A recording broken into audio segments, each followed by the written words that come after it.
মনোবীক্ষণ polyclinic, চিকিৎসার জগতে এক দশক। এখন এখানে সব বিষয়ে ডাক্তারবাবু একসাথে তলায়। ফোন করুন 7477999515 এই নম্বরে। অকারণে হেনস্থা বন্ধ করার দাবিতে টোটো চালকদের ডেপুটেশন জঙ্গিপুর এআরটিওকে। সোমবার বিকেলে মিছিল করে ডেপুটেশন দেওয়া হয়। দাবি মানা না হলে বৃহত্তর আন্দোলনে নামার কথা জানান টোটো চালকেরা। Enjoy the beats with DJ Mishti from Kolkata, now at Murshidabad's only discotheque Ignition at Golden Retreat, Bohormpur Shilpo Taluke Golden Retreat, luxury 4-star hotel with upcoming club facility. হেনস্থা বন্ধ করার সহ একাধিক দাবিতে জঙ্গিপুরে পথে নেমে প্রতিবাদ টোটো চালকদের। সোমবার বিকেলে মিছিল করে জঙ্গিপুরে পরিবহন দপ্তরের আঞ্চলিক অধিকর্তাকে স্মারকলিপি দিলেন টোটো চালকরা।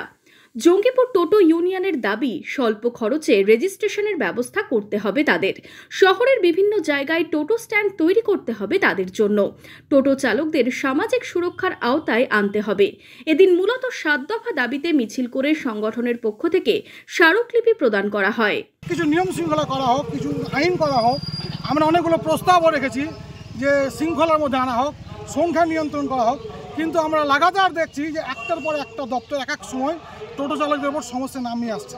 আমরা ইদানিংকালে দেখছি যখন তখন সিভিল ড্রেসে কার নাম দিয়ে কে কীভাবে গাড়ি ধরছে, ফাইন আদায় করছে, তোলাবাজি করছে, মারধর করছে। কয়েকদিন আগে ব্রিজের মুখে বয়স্ক লোক, 60-এর বেশি বয়স্ক লোককে একজন প্রশাসনের লোক মাথায় কানে এমনভাবে মারলো, তাকে হসপিটালে ভর্তি করতে হয়েছে। এই যে নির্যাতন, এই নির্যাতন আমরা মেনে নেব না। আমরা জঙ্গিপুর টোটো ইউনিয়ন এর বারবার আবেদন করেছি, এসডিও ম্যাডাম থেকে শুরু করে ডিসি ট্রাফিক থেকে। আজকে আমরা আরটিও স্যারের কাছে ডেপুটেশনে এসেছি যে টোটো চালকদের চলতে দিতে হবে, নিয়ম শৃঙ্খলা যেটা সরকারি সেটা চলবে, মানবো। আমরা সবসময় এগিয়ে আছি এবং তাদের কাজটা যাতে করতে পারে, পেটের ভাতটা যাতে খেতে পারে, সেই ব্যবস্থার জন্য আজকে এই ডেপুটেশন। দাবি পূরণ না হলে আগামী দিনে আন্দোলনে নামার হুঁশিয়ারি দিয়েছেন টোটো ইউনিয়নের সদস্যরা।